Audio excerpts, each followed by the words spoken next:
call the meeting to the Nashville County Planning Board, the Nashville Planning Board, excuse me, the Nashville Planning Board to order for the February 24th meeting. Recognizing that we have a quorum, we have members Lewis, Sears, Dennis Evans, and Mr. Walter Harper present. I understand the minutes from the January 20 meeting are delayed, is that correct? That is correct, Mr. Chairman. Ms. Jones is still working on those minutes. As you know, the last month, we had those 3 text amendments for that we worked on. We want to just make sure we have everything accurate for the record when bringing to the board. So they should be ready at our next planning board meeting for the board to vote and approve on. Thank you, sir. We'll move past the reading of the minutes. Are you ready for the text amendment, sir? If we could give Mr. Harvey a few minutes, he said he's running late. I'm going to probably text him in a minute so we could jump to the rezone as we said that we could do earlier. Didn't come back. He's having some difficulties right now. Didn't give him a chance to get everything set up on his end. That'll be fine. So we'll move to item 4, conditional rezoning in case CZRZ 2026-02 Browsville Milling Company for 505 South Austin Street, Nashville. Thank you, Mr. Chairman. As you can see, we're pulling it up on the GIS on the screen over here.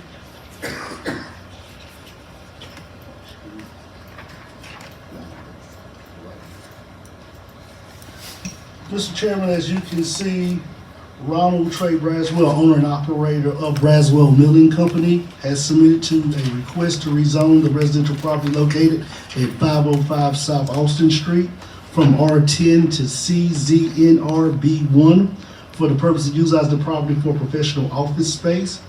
Pursuant to North Carolina General Statutes, the Planning Board is charged with reviewing and rezoning and/or conditional zonings, request and providing a recommendation of approval, denial to the Town Council.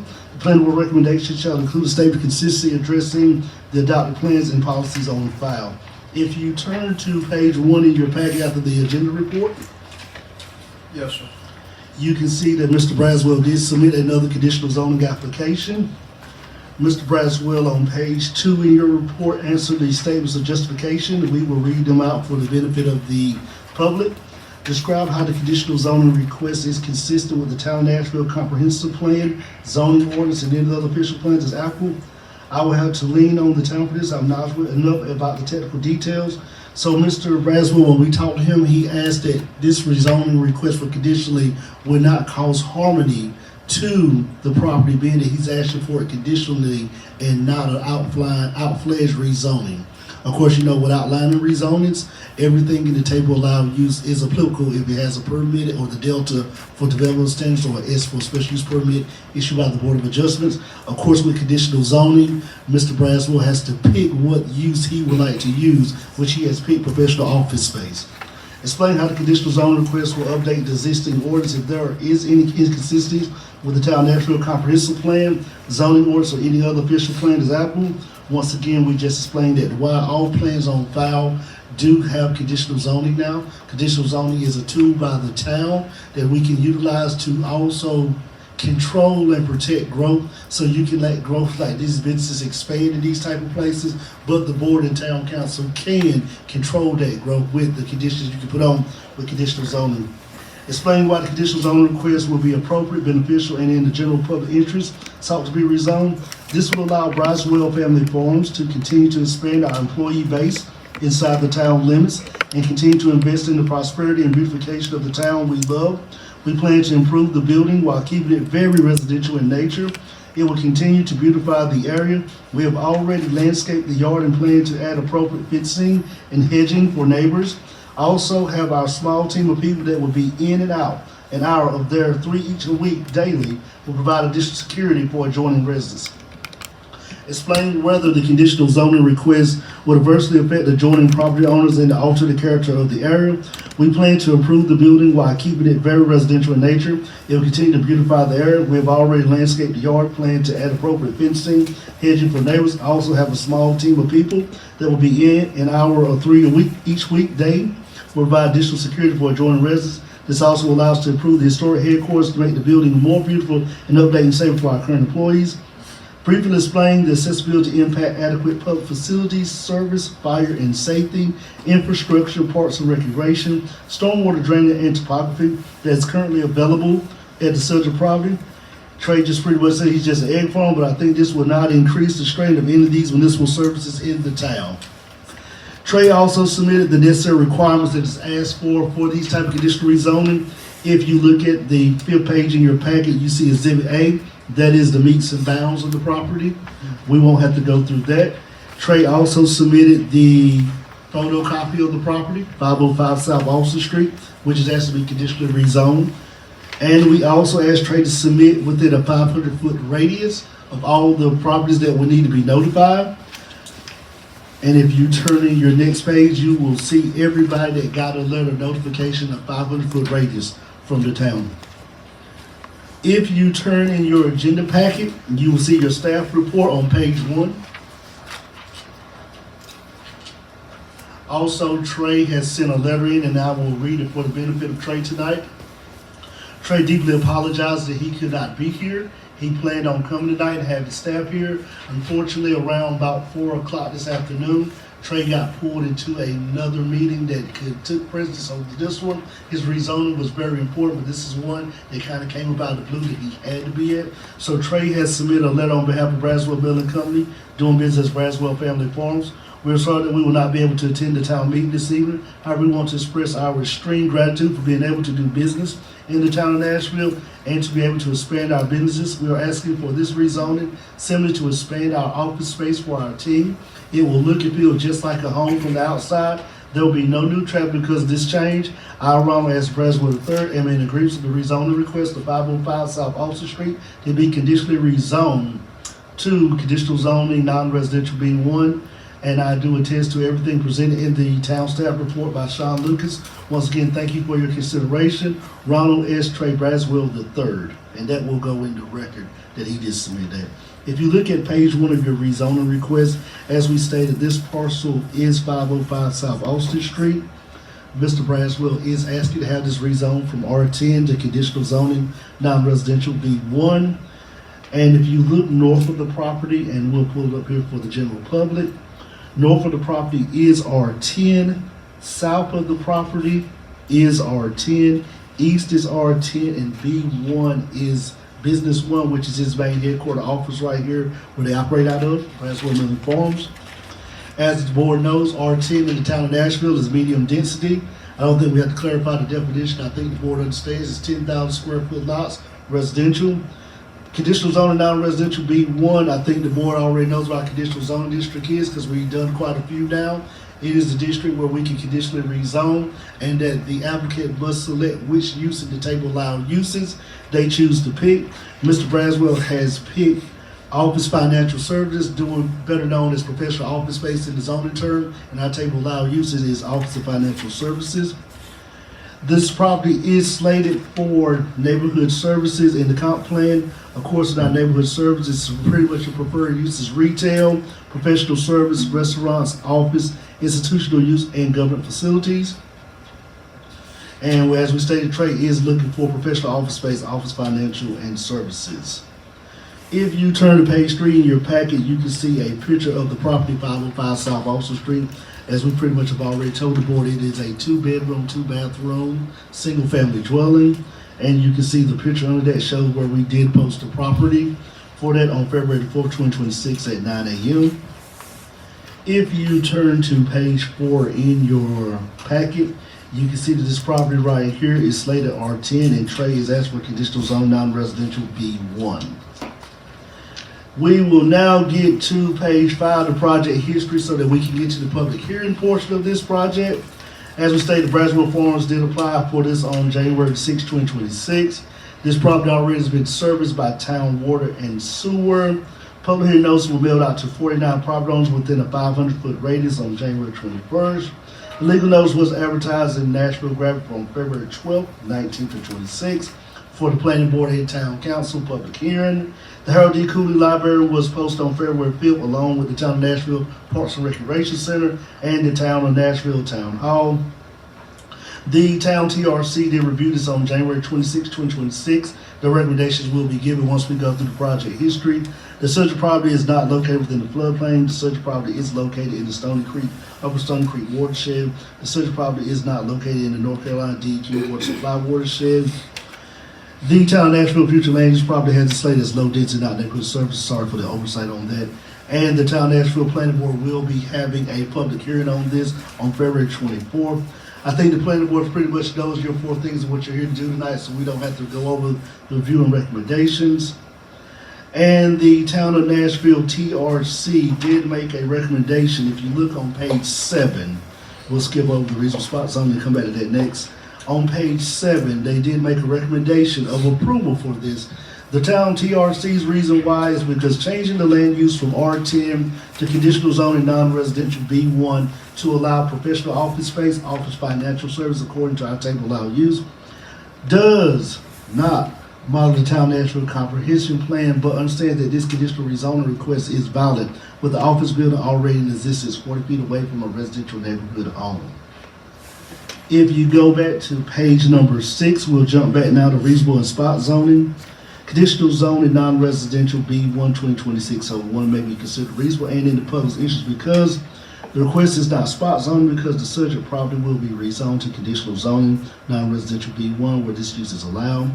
Our future land use map has this property slated as low density residential, but rezoning the property to conditional non-residential B1 allows the growth of Braswell Milling Company in a controllable method that continues to promote the harmony with the neighboring properties.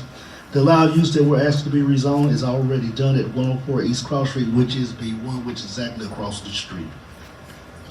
Mr. Chairman, if we do vote to approve this conditional rezoning, I, as town staff, do have some conditions that I would like the board to adopt if the board finds these conditions the following, and if the board would like to add more to it, they are more than welcome. Mr. Braswell has agreed to these conditions. The subject property shall be developed in accordance with the approved site plan, the applicable requirements of the town Nashville zoning ordinance as uses for the following. So he's only asking for professional office space, office for financial services, so that's the only use that will be allowed at that property. Any new uses or change will be brought back to the town Nashville Planning Board and the town council for the amendment where an approval vote will be needed, so he cannot change any use unless it comes back before the planning board and the town council for an approval vote. Significant or substantial modifications or revisions to the approved site plan may require additional review by the Town of Nashville Technical Review Committee and the Town of Nashville Planning Board, as well as reapproval by the Town of Nashville Town Council at discretion of the planning director or his designee. The applicant must abide by the Business 1 zoning district setbacks per the Town of Nashville zoning ordinance setback chart. Prior to the change of use, the following permits shall be issued by the Town of Nashville Planning Department: the zoning certificate of compliance. The conditional zoning map amendment shall be invalid unless until the prosecutor consents in writing to all the attached development conditions. And the last one, which the applicant has stated in his application, the applicant will maintain the vegetative buffer on the left side of the property adjacent to 103 East Green Street, or install a vegetative buffer or fence if the shrubs are not the applicant's property. So those shrubs right here on 103, if they do not belong to the neighbor, which right here, it looks like they do not, but with the survey, we did not go out and verify, the neighbor would have to either maintain these if they are on his property or install some type of buffer screening between this property and the rear, which Mr. Braswell has already contested. He would just install a fence to buffer out that from the residential neighbor to keep it in harmony. Mr. Chairman, I think the board has heard enough from me on this request. This is for my agenda report. I will now yield for any questions from the board, and then after that, Mr. Chairman, we can call for a motion to open up the public hearing. I do believe we do have 4 people who want to speak on this rezoning, so after you, the board can ask me questions, or not, we can go to the public hearing, and I can stay aside. I have a question about the fence. If we approve this, and we say buffer or fence, can we see that if it is a fence, it is not a see-through fence? It is something that is clearly buffers from the neighbors? Yes, sir. Not just a fence, but a fence that provides a barrier? Yes, sir, you can say either the vinyl style, where the slats are connected, you can't see through, or a wood picket fence where you can't see through. I would tell the board, I think there is a vinyl fence out there, so I would say to keep harmony in the neighborhood, the vinyl would probably go better. So you would have two just kind of flowing together. And the recommendation is that the only thing he can do is this, and if there's any change, he has to come back? Yes, sir, he would have to come through the technical review committee. Once he comes through us, he will come back before the planning board where you can vote to approve or deny any new requests. And then whatever the decision is from the planning board, it will be sent over to the town council where they will have the final vote to either approve or deny. Thank you, sir, members. And I'll still be standing aside for any other questions from the planning board.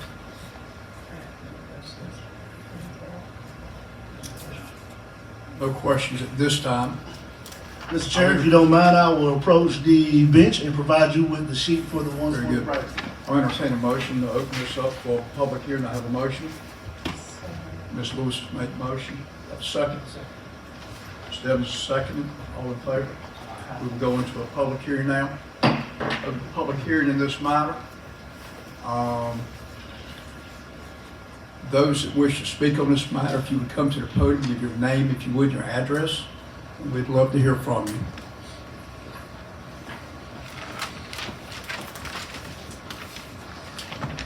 Good evening. Bill Koenig, 108 East Green Street. So, myself and those other four folks back there, we all feel this should remain residential. Some of us have purchased our homes because it was a residential area. Now, 103 East Green Street, he has spent a lot of time and money on his residence. He never would have bought that house if there was a business behind it. Now, I was told that whether this was approved or not, that they still will be able to operate that business. So approving this should have has no bearing whether they still operate out of the house or not. Now, Mr. Lucas told me that over a phone conversation. So I don't understand really what the issue is other than to change the color on a zoning map. Yes, sir. So with that being said, we'd like for it to remain residential.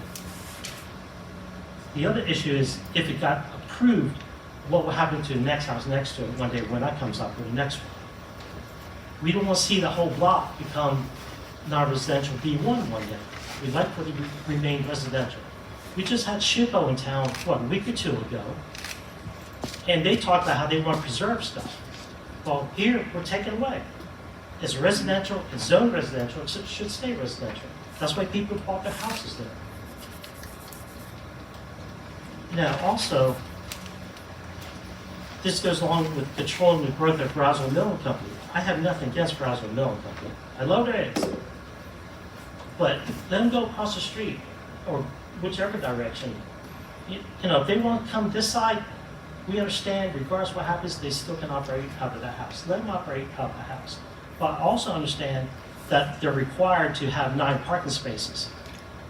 Where are those parking spaces going to be? I know you said there could be 3 behind the house and maybe 6 across the street. That needs to be listed specifically in the conditions. Where will those parking spaces be? We don't want to see a bunch of concrete in that backyard. So Okay. that must be listed specifically. If it's 3 behind the house, so be it, and 6 across the street. There should be no more than that. Otherwise, it's going to change the backyard. It's not going to look that residential.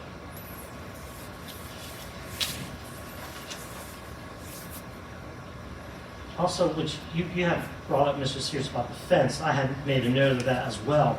If for some reason it does get approved, we would like the fence. It says and or. We don't want it to be and or. We want to say it will be a fence, just to protect the property at 103 East Green Street. And it does need to be vinyl to match the current fencing that Mr. Baker has over there. And let it join to the corner of his fence, and let it be white vinyl all the way across, and he can speak further on that. But it does not need to say and or. It needs to say must be a fence. Okay? And pretty much that's what I have to say. We all feel it should remain residential. But if it does get approved, just make sure we zone in on the parking and on that fencing. Thank you, sir. All right? Thank you. Can I see these city representatives of your neighborhood? Can I see a show of hands for those that have come in that same stance? Thank you. We all agree. Mr. Chairman. Thank you. All agree. Sean, if you would, can you address the two things? Obviously, that if if this board agrees that would be required, what the final fix, and that would be in the motion. Yes. Answer about the parking concern, if you would, sir. Mr. Chair, right now, Trey has enough to get 3 cars on that driveway. How many? 3 cars on that driveway, but right now, what we're gonna tell Trey is to just go ahead in his parking lot right here and designate 10 spaces. How many? 10. So- 9 is the minimum, 10 is the max. We're gonna tell Trey to designate 10 spaces, which I think he's already, when we talked about preparing the site plan to be reviewed, if it did pass for rezoning to be reviewed by the TRC, he's gonna designate 10 spaces over here for parking already. So it's your position, we will cap him at what he has now, which is room for 3, Right.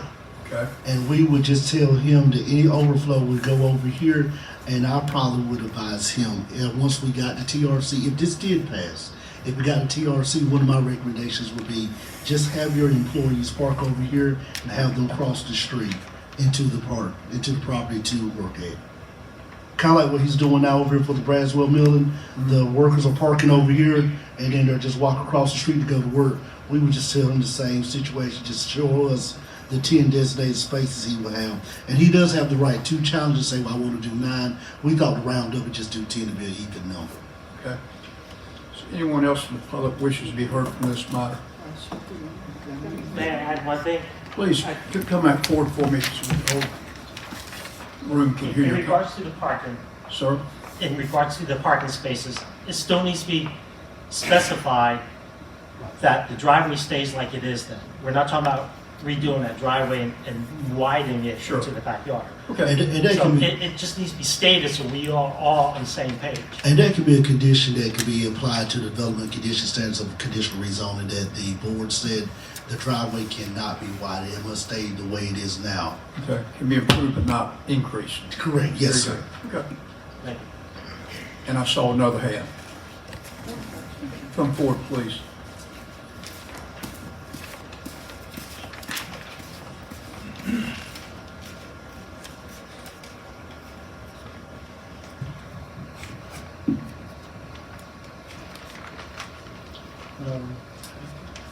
My name is James Baker, and I reside at 103 East Green Street, the backup property to this facility. I have lived at 103 since February of 2018. I decided to buy a house in Nashville, but before I ever presented an offer, I made sure to check out the surrounding area of 103 East Green Street. And I saw now my neighbor Patty that now lives at 108 East Green Street, and I was asking her, was there any problems that existed in the neighborhood? And I also wanted to make sure that I just wanted to make sure I was buying in residential, single family residential. This is my home. And when that house was built, it was Mayor Strickland at the time, and I think there was another family, I think her name was Brunel. They were very close. Those houses butt up next to one another. And the lady that was living at that house there on 505 South Austin, she shortly went into a nursing home after I had purchased the property. And the property went vacant for a very long period of time. And it had been 8 years that I've had to look at this property. It got dilapidated. And Mr. Sean Lucas, you know I had to go to you. That house got deplorable. If y'all have noticed right now, if you'll go look at the front facade on that house, it is a shame. I brought it to their attention because I had a problem. There were field mice. I had all kinds of stuff going on there. And it was ridiculous. And he went out there and they posted the bulletin up on there, giving, I guess they needed corrected. And I think he had to go out there a couple of times about that. And you know, this is the Braswell Mill. When I found out, I did not know that when he bought that, it was bought and it was put in the Braswell Mill company's name. It wasn't like it was a regular person going and buying a single, it was a corporation. So the intent from the word beginning 8 years ago, that they were looking to do something other than residential there. And like I'm saying, I bought because I wanted it to be residential. And then there was an issue on down the line where they had a missionary family coming in. And I couldn't quite understand because the house was really in bad shape. And it came to the point the air conditioning heating unit went out because it blew up, I heard. And those people were in there for some time and it got right chilly, and being from the islands, I know they were cold. And I'm gonna tell you, in that driveway there was 3 kerosene containers there, where I guess they had bought kerosene heaters in there and they were trying to stay warm. But shortly after that, they left. The house remained vacant again for a period of time. And then another family came in there, and they, I think their house had burnt down out there towards up Castilia. They were very nice people. And it was nice that he did it, but that house was not in the condition then for it to be rented out, because they told me themselves that the house needed a lot of work. And the fact is, here it is, Mr. Braswell had here, when the word go, went in there and he would have taken care of and kept that property up, cleaned it up. I had to go in there and clean up the whole back side back there myself. And I ended up, like I said, the mice were out there. I got into the poison ivy, now probably got ate up with it. But I got that all back there cleaned up. And then there came another time where it was 1:30 in the morning. I was awakened up. And I said, what in the world is these lights coming through my windows? And it was about every 2 or 3 minutes. So I looked out the back, and there was a car facing right up at my back porch. And they were like high beam lights. I thought somebody was casing my house out at that time in the morning. So I called the police department, and I noticed that the glass was broken all on the back porch, laying out there. I said, oh, someone has broken in there. And at that time, during COVID, there was a problem. We were hearing about squatters. And there was an incident, Mr. Sears and counsel, that down the other end of Green Street, we had an incident where squatters had took up in a house. And I said, oh my God, I've got squatters there. So the police came out, and they looked suspicious to them, and they observed the lights every 2 or 3 minutes on this car was malfunctioning and was shining all up at the back of my, because my house and that house butts up so close. So the police came out, and they found that some man finally came to the door, and he said, oh, well, he'd just been there for a couple of days because he was doing some work for them. So that happened in the early morning hours of a Saturday at 1:30. Sunday afternoon after church, I was out there working in the yard. I'm pretty sure all of y'all seen me. I work in my yard a lot. I keep that house up really nice. Yes. And Mr.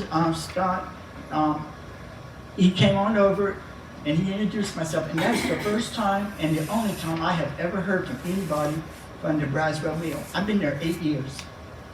And you know, that's not being a good neighbor. And even Mr. Scott told me, he says, Mr. Baker, he says, I want to apologize for that incident that happened. Because it scared the hell out of me at 1:30. And I did not know what's going on.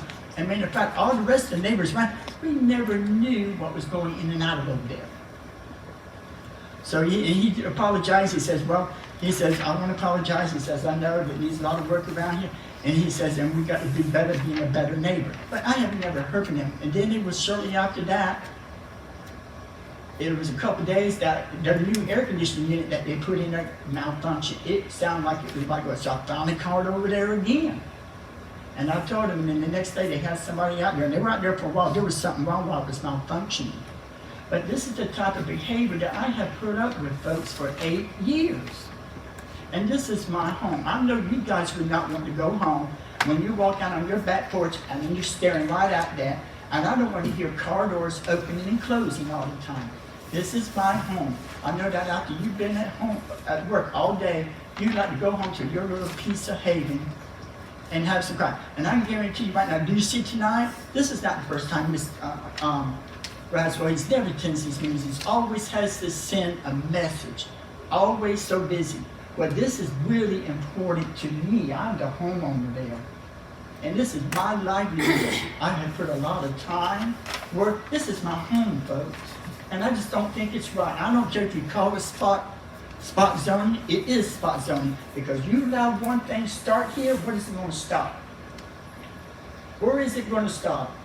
And I know he thinks that he can get his way on everything. And yes, he does pay a lot of tax revenue. He generates. But folks, we need to do what's right. please don't let them do this to me, please. That's all I ask. I just want to be able to live my last of my days peacefully. But I don't think it's right. They have not been a good neighbor. And my other neighbors around here, they will fetch for me. He has not. And that's all I have to say.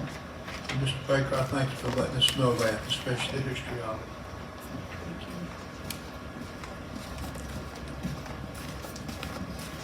How are you? Hi, fine, thank you. And your name? I'm Barbara Shand, 100 East Green Street. I'm across the street from Mr. Baker. Yes, ma'am. We moved here 8 years ago in April from Raleigh, and we were specifically looking for small town, close community, friendly neighbors. And for our later years, we were retired. And we found it here in Nashville. We love our neighborhood. We're friends with all our neighbors. Everyone is friendly. The only one who isn't is the Braswells. They're friendly when they need to be. That house Jimmy's talking about stood empty for all the years we've been there. We watched it deteriorate.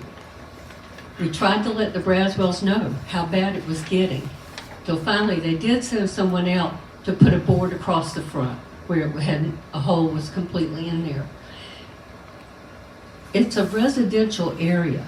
We would like to keep it residential.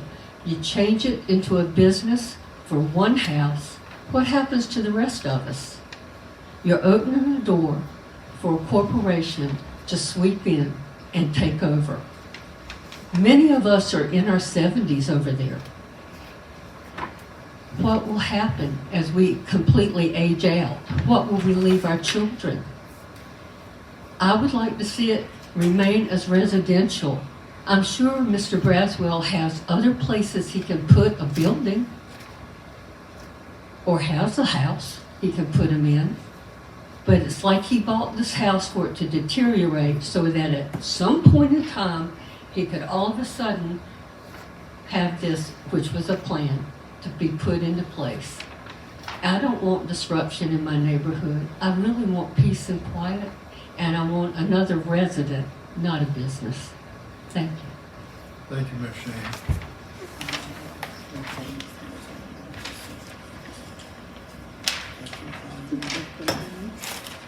How are you, sir? I'm well. I hope you all are too. My name is Kevin Shan. Barbara is my wife, 100 East Green Street. And essentially, I just want to reiterate what my neighbors have said. But I think neighborhoods have character. And to maintain that character, they have to remain neighborhoods. And I think that, as Bill said, and as Ginny have said, that if you set this precedent, what is going to stop somebody who has, a good idea for a business to go half a block down the street and offer somebody a lot of money for their place to turn it into a business?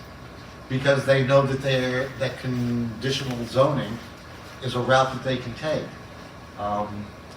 Again, to reiterate what my wife said, when we moved here, we fell in love with Nashville. And it has that character that we would like to maintain. And our opinion is, and our feeling is, and our fear is, that once you open that door, it makes it easier to keep the door open. And, and this is not to, and I can't help but think that there is, in some form or fashion, a means at which the town of Nashville, I don't want to accuse anybody of anything here, but there has to be a revenue generator here for the town of Nashville. Otherwise, why would it make sense to even consider this? Does this type of rezoning, and this may not be the place that I'll get this answer, does that increase or change the tax evaluation of the property, or how it is paid or administered? I'll say this, it comes from us because he's filed and paid for it to come for us. So as far as Sean, answered the question about the tax, any citizen can file for a conditional or a change in zoning or whatever. Understood. So it's not because it's this person, that, it's the fact that he's paid his fee and he's filed for us to hear the matter, and thus here we are. Sean, how does this affect the revenue stream of Randy? I will take this, grab this one. If not, then I can let Randy also come in and be more on the financial side of it. I do the planning side. Zoning changes, from what I was told, don't increase tax revenue. But Randy, you want to speak on that a little bit more on the financial side of it? Yeah, Nash County taxes property as how it's used. So if it changes in use, then it could be subject to commercial property taxes versus residential. But that's from the county and not the town? Oh, Both, okay. So, And is one more than the other? Well, I know they're different, but which one costs more? Nash County's tax rate is 2 cents higher than the town's. Town's is 59 cents per hundred, and Nash County, I believe, is 62. I'm sorry, referring to it being a business versus a residential property. Which one carries a higher tax rate, or are they the same? I believe if it's in commercial use, it'll be considered more valuable. It'll have a higher Assessment. taxable value Okay, than it will if it's used as residential. so the assessment's higher, not the actual tax rate. all right. Well, I guess, there is, again, not thinking that that's necessarily going to be, an avenue of fresh money for the town. It's, again, a door that's open that, once folks find out that it is something that can be utilized to access a property, how do you stop it? And I think that, I think we've seen here this evening that there are enough people that live here that find this to be something that threatens us in one way or another. We don't want to lose the feeling that we have in the neighborhood that we moved here, to get that feeling, if you know what I mean. Very good. Thank you. Yes, sir. I thank you for coming forward. Mr. Baker? Yeah, I just want to add a little something else.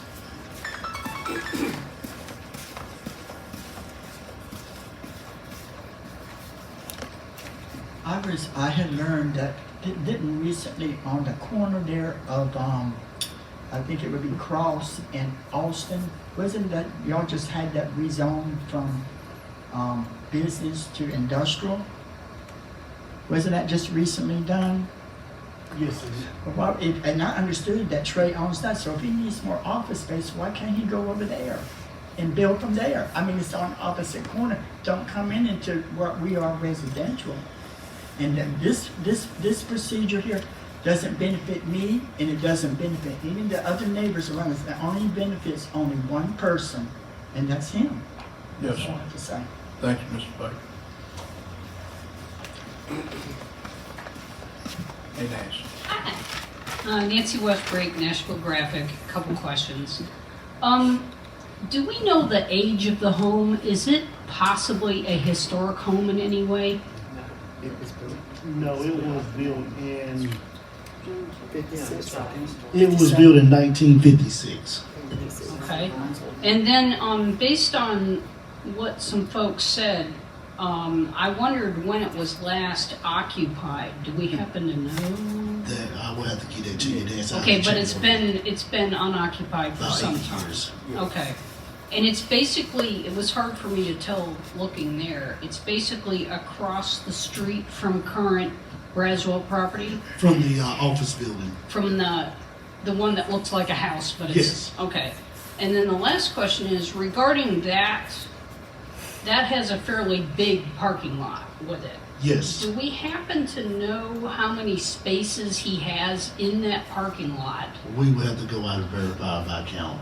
Okay, well, and then I think you said something about one of the conditions being that a portion of those parking spots be set aside for use with this Yes. rezoning. We would tell Trey to go ahead and just set out 10 spaces. We're gonna try to encourage him, if this does pass rezoning, when it goes TRC, to not utilize the driveway. If he does maybe Right. one car, but to go ahead and utilize the parking that he has that can handle that property and the office. Well, building. that's why I'm wondering how many parking spaces he has, because I don't know how much of those spaces are currently in use. And if you were to ask him to set aside 10, what if he doesn't, what if those are all being used, you know? So that's my question about, We would probably tell Trey to back 10 right here in this area is where we're looking at getting him to it. But he does have 3 that we know are allowed right here. 1, Right. 2, and a third one. But we're going to try to encourage him to go 10 over here and not even worry about using this. If he Yeah. does use it, just one. I just don't know what his current use capacity is for the parking lot that he's got already. I could reach out to him and get those to you. Well, it's not just me. There's no one else to be heard. I'm going to close the public hearing at this time. Anyone else come forward to be heard? I'll close the public hearing on this matter. Sean? Mr. Chairman, thank you once again, sir.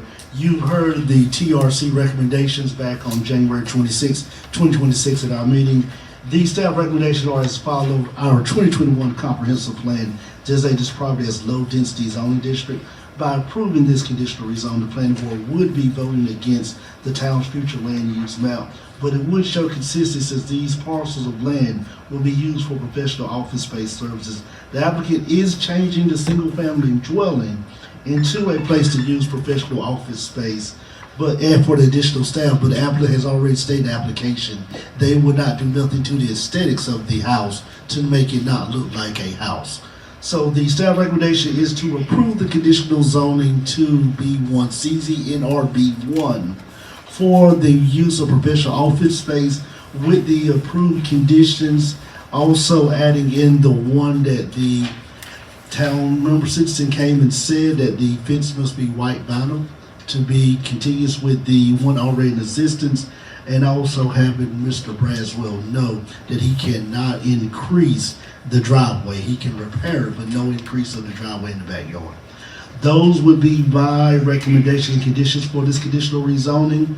I would also, if the board has anything else they want to add, we can get that added, and that's what we'd be presented if the board did agree to this to go to the town council. Of course, as you know, the board has 3 ways you can vote. Vote to approve with those conditions, or add your own conditions with those, or scrap mines and add your own. Vote to deny, or vote to table to the next meeting. Mr. Chairman, I yield back to you, the board, for deliberation, sir. Correct me if I'm wrong, I believe we approve with conditions, we approve without conditions, or we deny. Right. Okay. Or you can We can table. table. Yes, sir. All right. Questions from the board?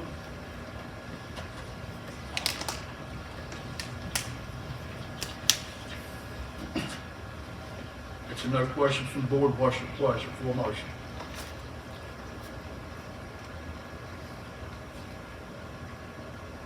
I got a question. Let me address the question, comment made about even if this is not approved, what can they actually do with that? If it's not approved right now, it's on R10, so the only thing they could do is do residential living in it. That's correct. He would have to get it rezoned to B1. We encouraged Trey, when he was thinking about applying, to not do outright B1 as the neighboring property that he has right here, to go the conditional route, because it gives us, one, a chance to put these type of conditions on it to protect the harmony of the neighborhood, and it only allows Trey to just do this one option. It doesn't give him all right, because if he would have went outright B1 and you guys approved it, the council approved it, then he can do anything in that B1 zoning district.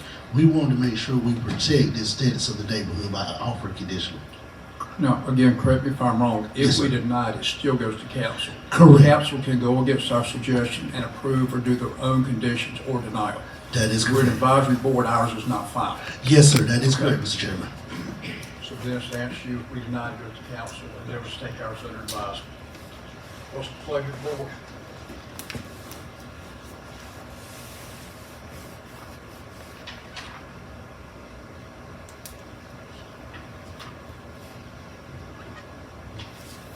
And just for one more note to the planning board, if this does approve or deny and it goes to the council, and let's say the council decides to approve it, we're not saying they are, we're just hypothetically, Trey must consent. If they approve with conditions, Trey must consent to agree to these conditions before the rezoning is added.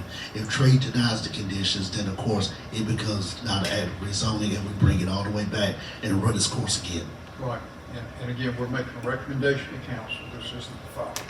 So again, entertain any motion, I cannot enter a motion, as you know.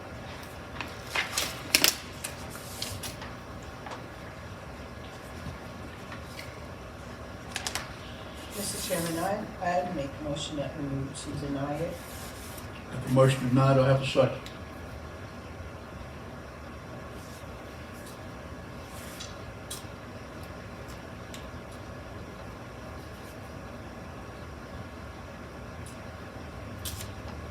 I'll second that motion. I have a second to deny, all in favor say aye. Aye. Any opposed say nay. You abstain? I have unanimous decision to deny the motion. Moving forward. Motion is denied. Back to you. Thank you, Mr. Chairman. We will get this to the council on their next agenda, that the planning board know the recommendation. Also with the denial, we would need a reason from the planning board and the statement of consistency of why we denied it.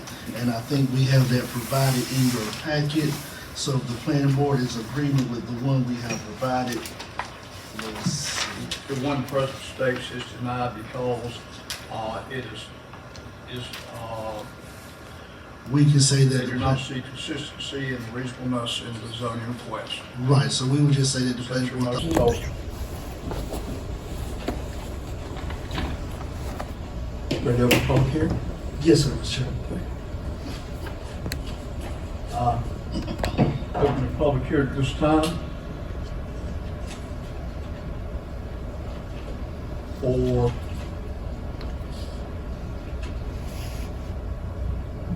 those who wish to be heard on this matter of rezoning. RZ 2026-01 is open. Anyone wishes to be heard, please come forward. State your name and your address, and we will try to stay at our 3-minute rule I've been reminded about.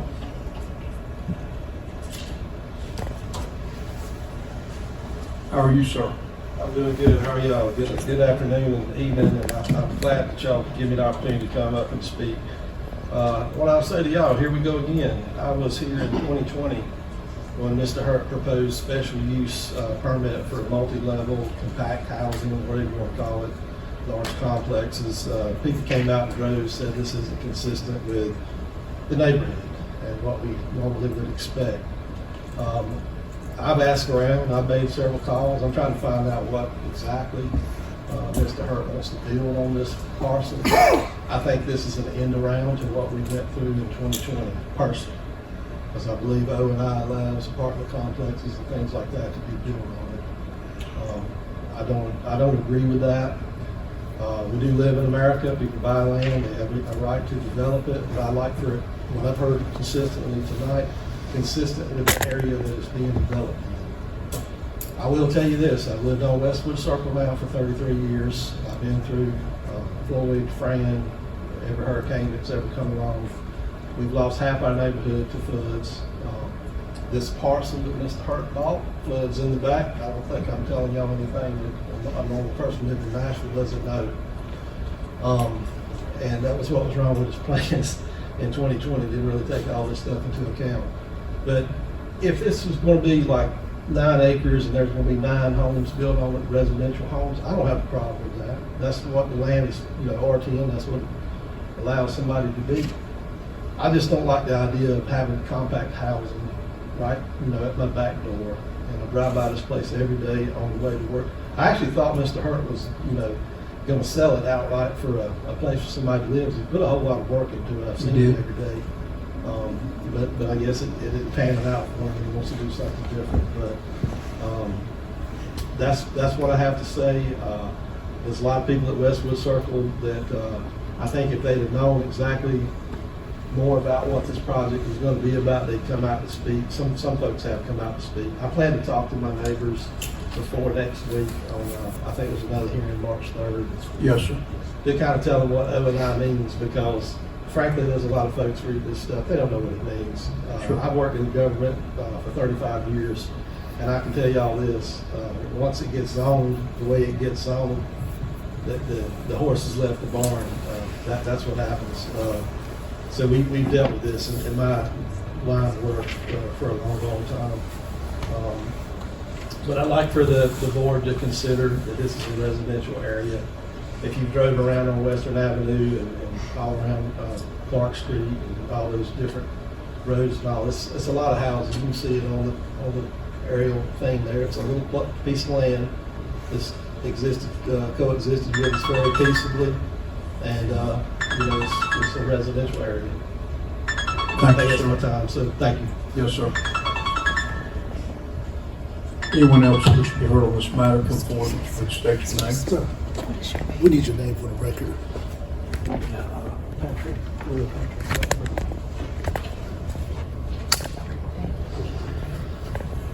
Hello, my name is Kenneth Fly. My name is Kenneth Fly, 728 Westview Court. Thank you, sir. Yes, sir. So I'm here today for the same thing that Patrick was here for, and several of my neighbors are here as well. Here we go again, just Patrick said a while ago, I feel like this is a roundabout way for Michael Hurt to get what he wanted in the first place. Back in the first time doing this, I'm trying to get multi-story apartments, and we talked about it then. We had multiple people here at the meeting, and I feel like he's trying to do it again. And I feel like if you're trying to do zoning here for the OI, it's going to be where you can put multi-story apartments on it, and I feel like this is a roundabout way, because once you get one, you can easily get it approved for another one. And I know some of y'all was on the planning council last time, and I'm not sure exactly, but the last time the planning council done it, they turned it down. Then the council also went with a recommendation of the planning board. And one question that I have not heard exactly what his purpose is for this, and maybe the gentleman from Matt Gay and Associates can answer this at the end of the public hearing, but what exactly does Michael Hurt want to do with the property? And I've been there since 2018, and I remember having a conversation with him here in the parking lot, and he told me that he would not put on multi-unit apartments on the property for a long time. And I feel like this is his roundabout way of coming back, trying to do it again. And it's my power, hopefully, that we will not be able to let him do this. And I don't mind townhouse. I don't mind townhomes, and just like I live at Westview Court, I don't mind a neighborhood like that on this property. I know he's already spent some money on revitalizing it. So hopefully the council will listen to everybody here tonight and talk about the harmony of the community, and do the same thing in the previous one about the request to deny that one because of the harmony of the community. Thank you. Thank you, sir. Anyone else wish to be heard? How are you, sir? My name is James Harrell, 707 South Bass Drive, Nashville. And of course, I've been there for about 50 years now. But you said this is office industrial, correct? Office institutional. Institutional? Yes, sir. Okay.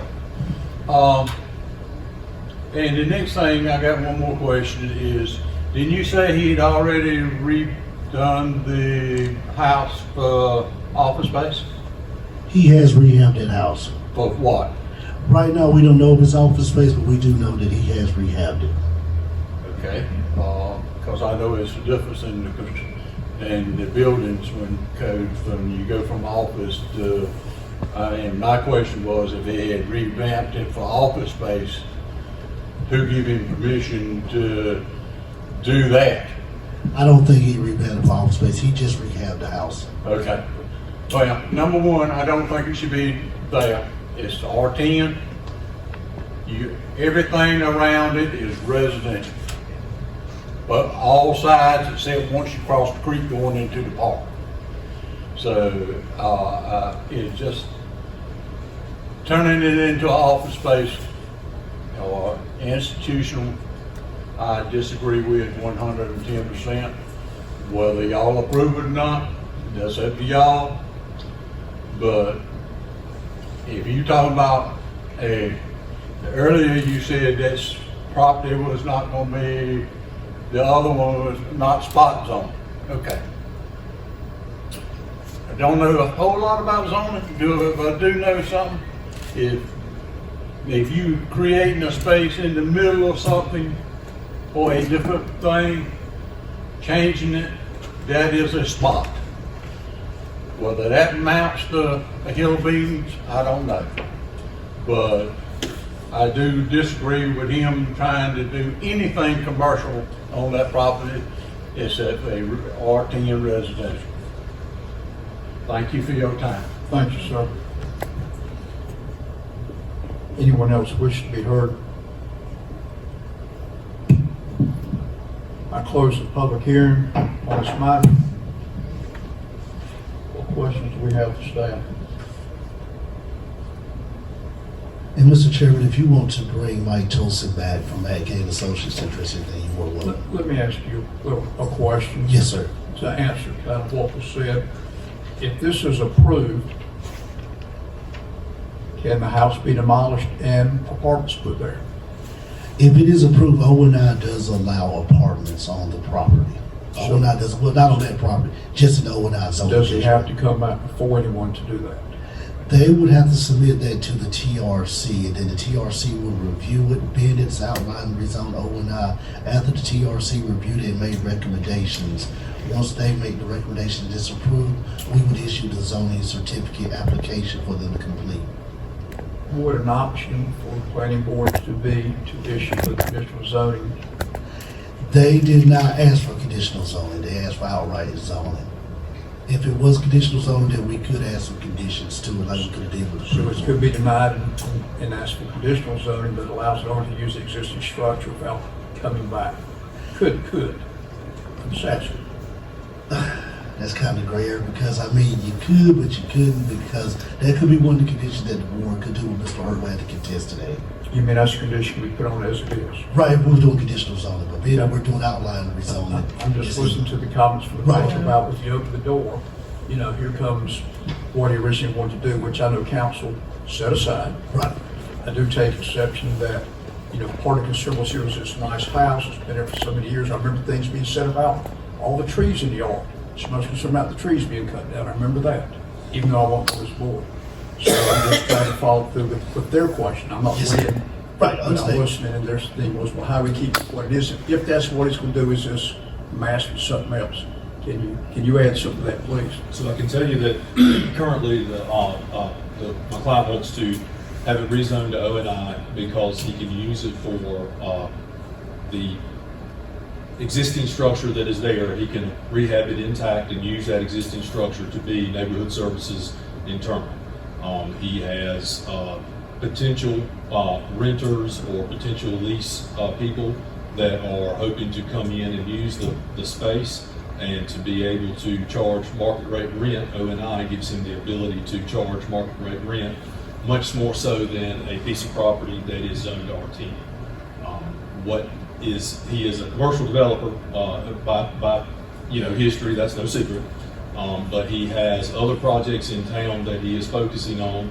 This is not the property that he wants to develop apartments on. I don't know what his intention is or time frame is for this piece of property for that.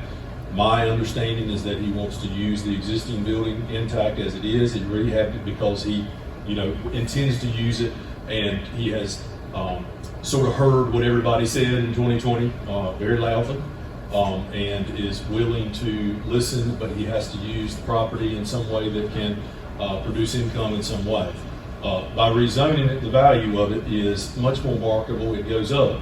And so he can therefore use it for leverage in other properties that he has in the town or in other places to be able to pull equity out of, to be able to develop other properties that he is using. So, a rezoning isn't just to be able to build apartments or be able to do this. It allows to a portfolio and lends itself to a portfolio to make it a property that he can use as leverage in other properties that he's using for other things. So that said, he has no immediate intentions to do anything other than having a neighborhood services that supports the area, which is what O&I intends. The property is, kind of slated and planned to be something that supports neighborhood services at the time. This would only be a zoning that would support that use that he's trying to put in it. He is not interested in being a single home single-family, one-home renter landlord. He wants to lease commercial property, which is what he does. So this would allow him to be able to do that above the board with everything on O&I, and it would allow him, yes, it would allow future uses, but currently he has no plans for that. He is using this to be able to develop other properties. Okay, thank you. All right, I will note to the board that on page 3, you can see it's a rather large lot, and I believe it's approximately 652 on the street and 709 deep to the creek, so it is a large piece of property. Not right up against other residents like the other one we heard. We've heard the options including what this could be. So I support what's your pleasure for a motion. And Mr. Chair, would you like to hear staff recommendations also? I'm too? sorry. Would you like to hear staff recommendations, sir? Thank Yes, you, sir. sir. No worries, sir. As we stated, the TRC did vote for approval of this. Staff recommends our 2021 comprehensive plan designate this property as neighborhood service zoning district. However, by approving this rezone, the planning board and town council will be voting in favor of the town's future land use map and plan. It will be showing consistency since these parcels of land will be used for O&I offices and service throughout the future. The O&I district is to attract neighborhood service business off highways that are walkable for residents that live around them. Staff of the town recommends approval of the rezoning, but of course the board does not have to take the staff recommendation. The board can either vote to approve, deny, or table this one. Thank you, sir. We'll go back to what is the consideration by the board.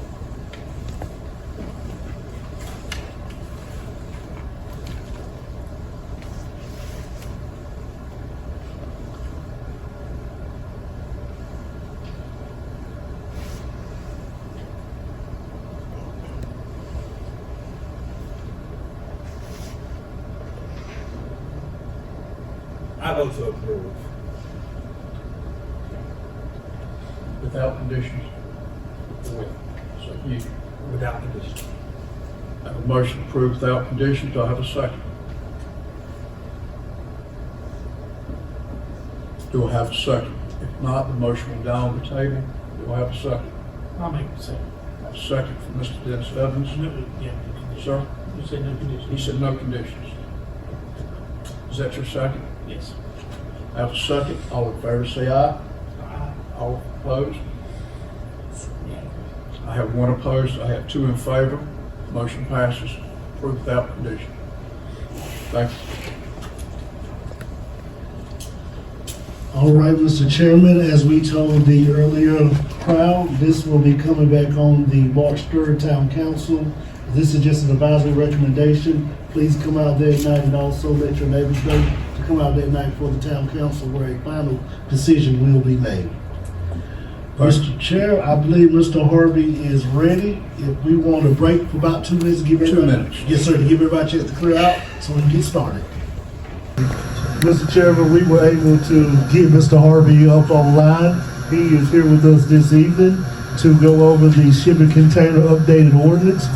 He truly apologized for not being able to be here in person, but he did say his reasons why. And if you don't mind, Mr. Chairman, you can call us back into session and we'll turn it over to Mr. Harvey. We're back in order. We're going to bring up now text amendment TA 2025-05 shipping containers. Mr. Harvey of In Focus, if you'll go ahead and guide us through your suggested changes.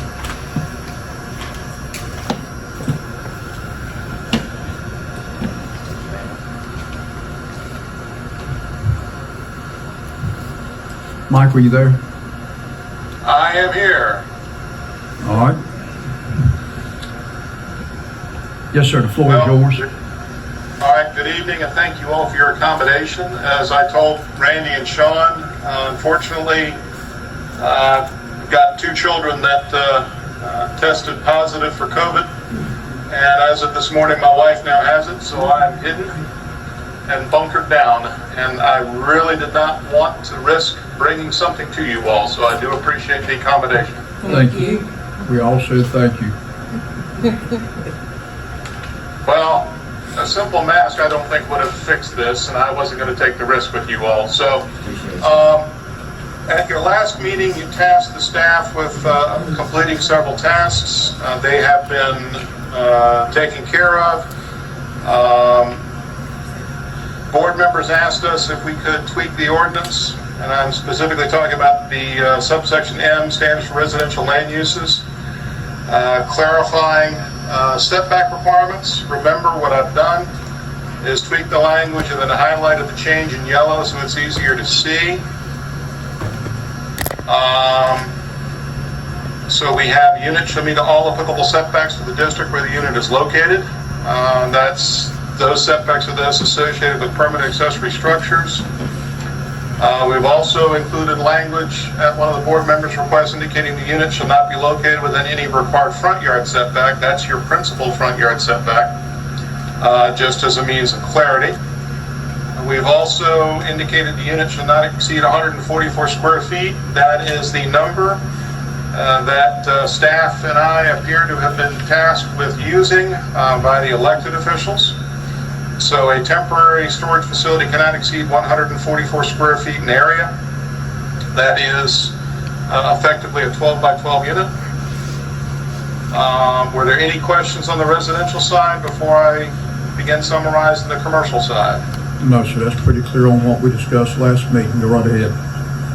All right. As I get there, one of the key issues we wanted to address on the non-residential side was ensuring that we weren't going to be creating any non-conformities. Town manager, Mr. Lansing, brought to my attention that he believed that a couple of existing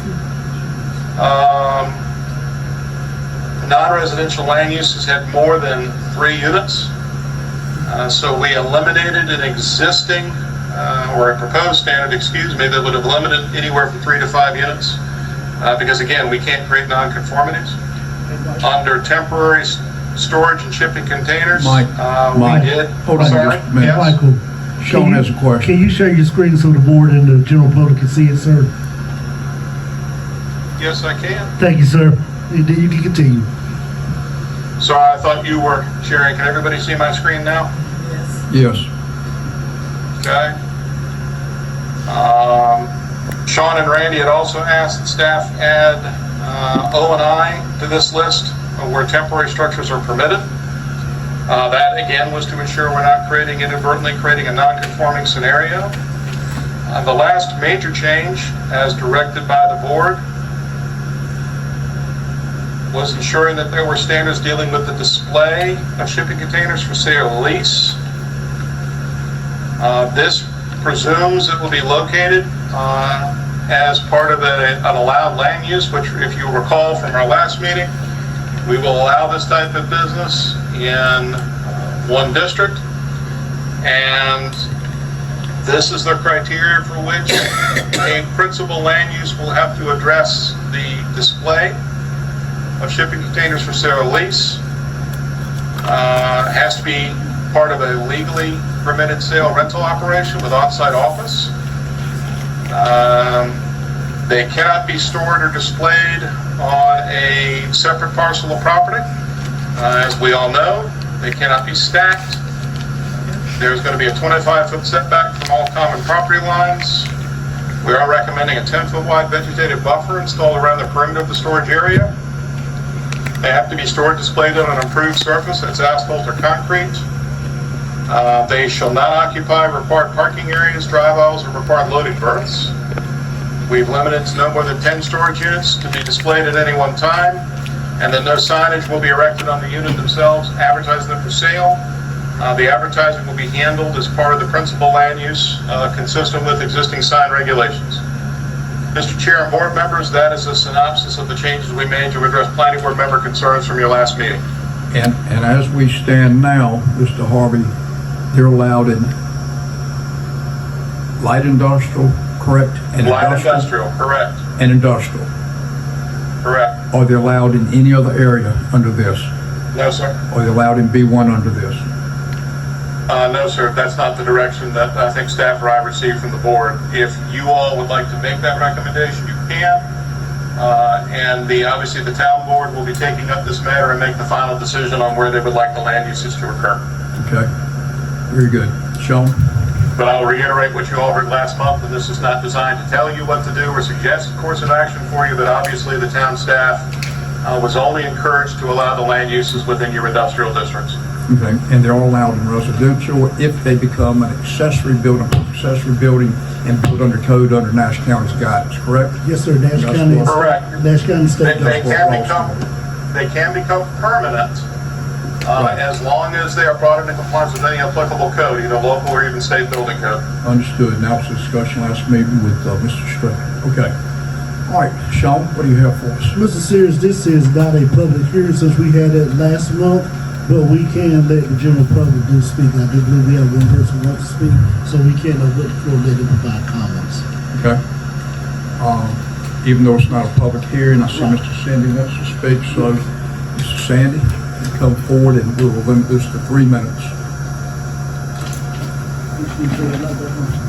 What? Oh, he's good.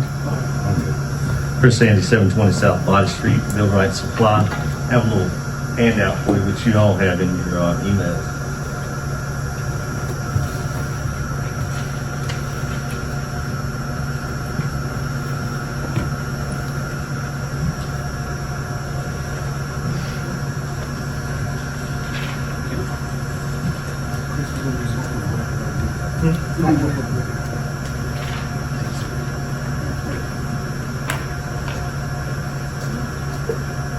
At the last planning board meeting, the direction was, it had several items that had to be covered.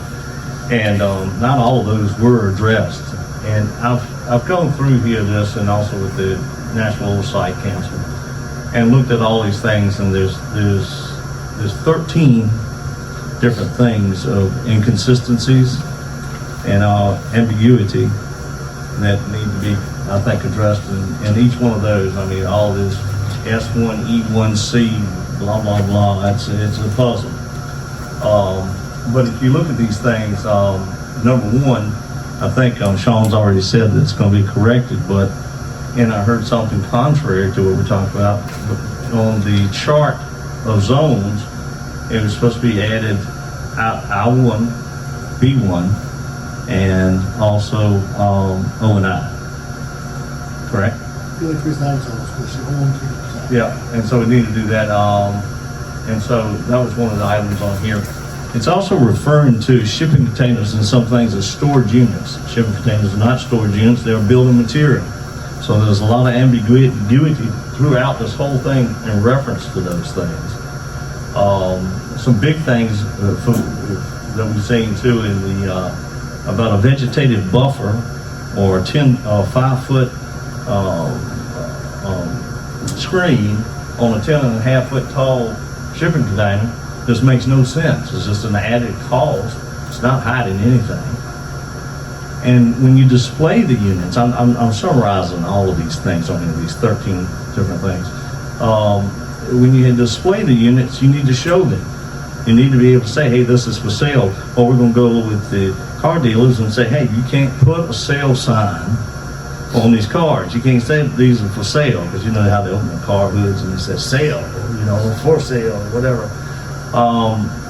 You got to be able to do that. Or if you're selling any kind of material or anything, you say you can only sell 10. You can only show 10 of what you're selling. I'm going to tell the car dealers, hey, you can only show 10 cars. Or the storage units, when people are selling storage buildings like at Ace and whatever, you can't have a 10. You can't show the 10, and you need to hide them. That's discriminatory in total in nature, and we really can't be doing that, no matter what the product is. And our existing codes and ordinances already limit, based on the zoning, what you can have on that property to sell. Here we're singling out a particular product, and we're not clearly identifying that because we're mixing, say, storage units, it's shipping containers. When my dealers and myself, Mr. Sandy, if you would wrap this up, you're approaching your 3 minutes, sir. when these products, this is a building material. It's not a shipping container unless you ship with it. It's not a storage unit unless you store something in it. Thank you, Mr. Sandy. And please pay close attention to this, so we don't cross over into this from business discrimination. Thank you, Mr. Sandy. Thank you, Mr. Sears. You're welcome. All right, so we need to go back to Mr. Barber. You wish to be heard, sir? Yes. Please come forward and state your name, please. Amir Majelli, I'm sorry. Amir Majelli, 802 First Street. Thank you, Mr. Joe. Go right ahead, sir. You have 3 minutes. So, a lot of people call them shipping containers. There's a lot you can do with them. So much you can do. About 2 years ago, when I I didn't know about Nashville. I didn't even know Nashville, to be honest with you. I bought a piece of property in Whitakers. I bought 147 acres from a guy named Tim Matthew. I was gonna put Airbnbs out there. I was gonna use shipping containers. There's a lot you can do with shipping containers. People are using them everywhere now. In Raleigh, they have them even at the college. They're you can see them, what they're doing with them. It's like they use them for like creative things. It's not just a shipping container. There's more to it. People build houses, people build offices, people build pools. There's so much you can do with these things. You can call them either shipping containers or whatever, but there's nothing wrong with them, you know? People use them, make money from them. This is business. That's, how he makes a living. I wouldn't want to, turn him down. It's 2026. People are getting really creative and showing the world what we could do. Shipping containers, or whatever you call them, I have nothing against them because I know in the future I will be using them, either in Nashville or somewhere else. There's a lot of use for them. People even use them for coffee shops. You can do almost anything with them as long as you're creative. That's all I have to say. I would really consider you guys really thinking about them and seeing what you can really do with them. Not just looking at them as it's a shipping container. You can just ship with it. And they're really strong. They go through the sea. They travel for miles and they go through some really tough winds and so just I would appreciate if you guys really consider this. Thank you. Thank you, sir. Appreciate your comments.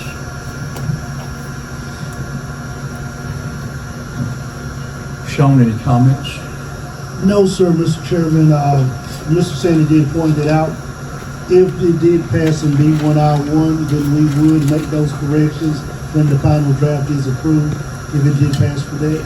But far as if you have any more questions, Mr. Harvey is still here to answer any questions that the board may present. As written right now, where will it be allowed? In B1I1? That's what I'm asking. Where will it be allowed right now as written? Right now, as written, it would be allowed in the I1, I2. Which is industrial. Which is industrial. Light industrial, heavy industrial. Heavy industrial, yes. Very good. That's where it's written now. Right. Very good. All right. Let me clarify one thing. So one thing that the planning board did ask us, which we have achieved, and it's in the ordinance and it's on my screen, the use of temporary storage and shipping containers is permitted in the B1, O&I, and I1. What we have limited, consistent with planning board member direction and even town board direction, is that the land use displaying and offering the units for sale or rent are limited to your industrial districts. At no point was staff directed to allow them in the B1 and O&I as principal land use. But they are permitted for use in the B1, O&I, and I1. Let me also remind the board, as we discussed at length at the last meeting, there is nothing prohibiting the adaptive reuse of shipping containers to be used as any form of structure. You just have to go through the appropriate zoning and building permit process to make it a permanent use of property. So any concern that this particular ordinance amendment limits that flexibility is not founded.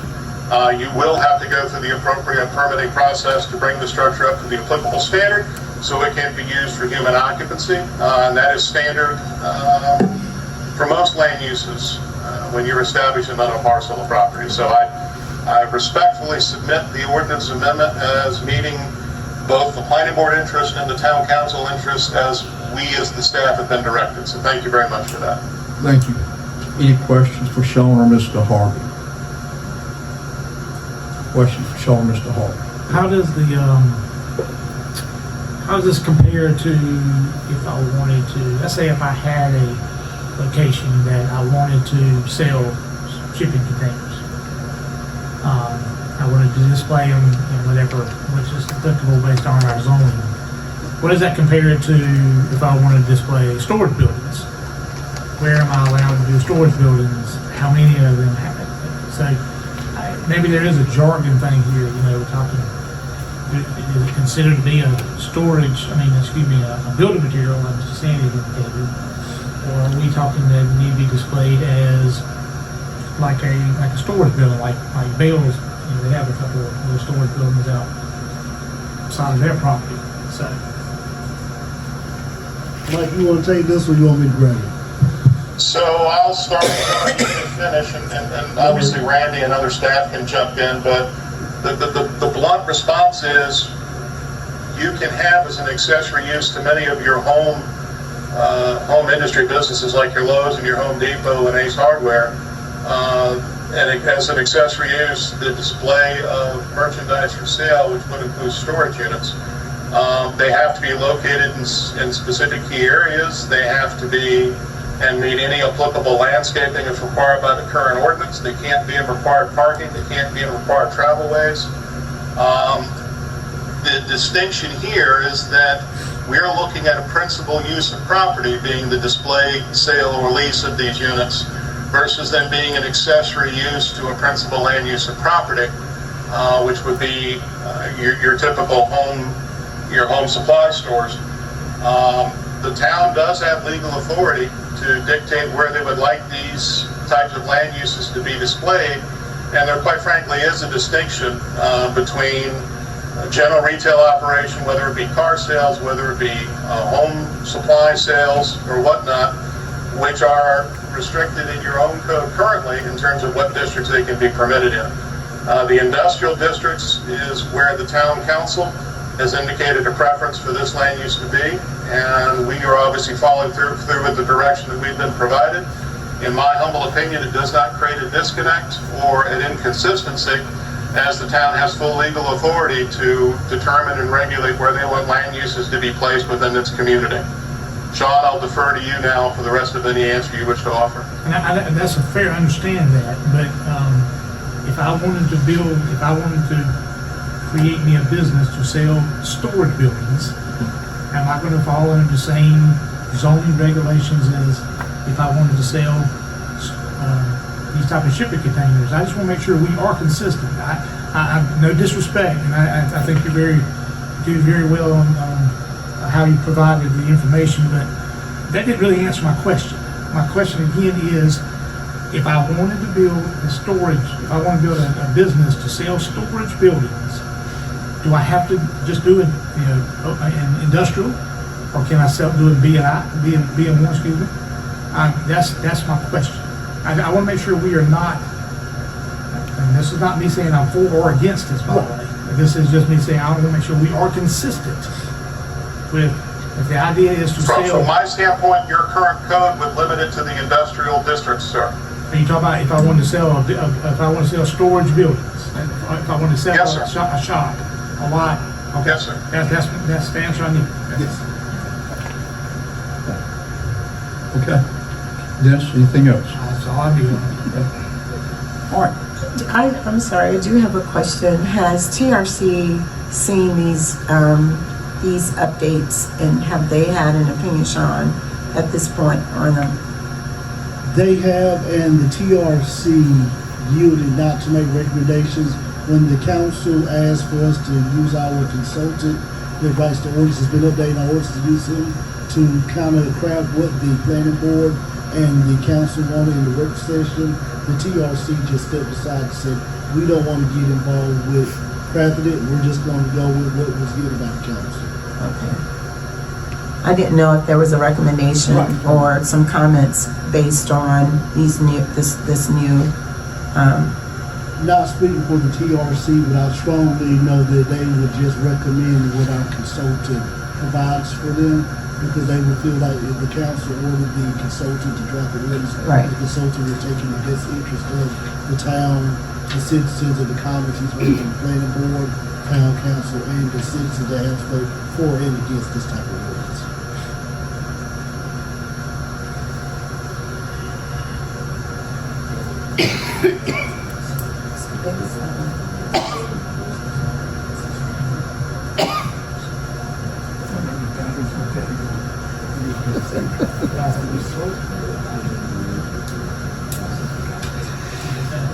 Okay.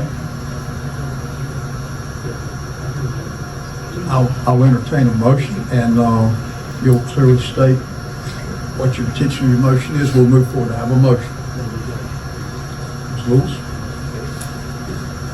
So based on what Mr.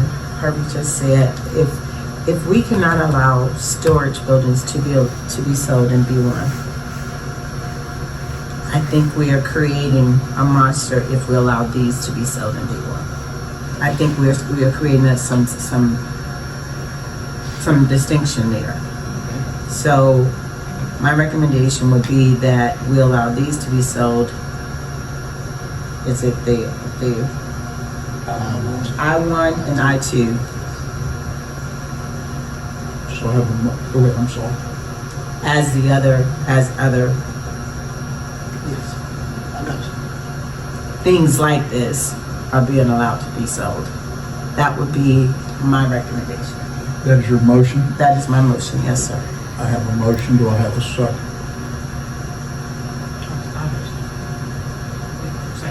Mr. Evans has seconded. The motion is that they not be allowed in B1 and in I1 and I2. The residential portion of this is accepted as written and presented. We would actually approve what actually Mr. Harvey drafted. Answer that, please, Sean. I couldn't answer it. So we would be approving what Mr. Harvey presented in January, with the addition of not making the nonconformity of allowing the 1 and O and I, and allowing the temporary use of them in B1, but no displaying, selling, none of that in B1, only in industrial. Correct. Is that how the board feels? So temporary use, yes, in O and I, B1 if you want to use, as long as you follow the specification Mr. Harvey's presented. Criteria, that's But right. selling in B1 is out only in I1, I2. Mr. Harvey, is that how you take it also, sir? Yes, so the motion is to approve the amendment package as represented tonight with the changes as requested by the planning board. Right. Okay. Correct? Yes. Is that still your motion? Yes, sir. Is that still your second? I call the vote. Those in favor? Unanimous. It passes. We thank Mr. Harvey for his time and hard work. I thank staff for the hard work. This has been a continuous issue. I'm glad we've pushed it on to council. Any other business, Well, hopefully I'll Sean? see you in March or April with a couple of more things, but we will coordinate that. And I thank you all very much. And again, I appreciate your accommodation tonight. Thank you, I'll sir. call We you in the morning, understand. sir. Sean, what other Thank you all business do very we much. have? Mr. Chairman, that is it for this evening. We can have a motion to adjourn. I will announce to the board to go ahead and plan for March the 24th. 24th. We will be having a rezoning that night. So you have 6:30. Does that mean we have an adjusted meeting prior to that? We're going to say 6, but we've been telling the public 6:30 because just in case the downtown board runs over. But right now, on the public's notice, they have 6 p.m. to be here. So if the downtown is done like tonight, we will start at 6 p.m. because the public will be notified to be here at 6. But the public does know if the downtown is still going on. Give us a few minutes like we did today to transition, and then we'll get started. Very good, sir. And Thank you. And if the planning board would like for that rezoning, there will be a community meeting held on March the 5th, right here at the town council. That if you would like to come sit in and just hear comments on what's being presented, you're more than welcome. All right. Thank you, sir. Have fun with you. All right. With that said, our meeting is set. I'll entertain a motion to adjourn. I made the motion for us to adjourn. Have a motion. Second. I have 2 seconds. We are unanimous. Thank you.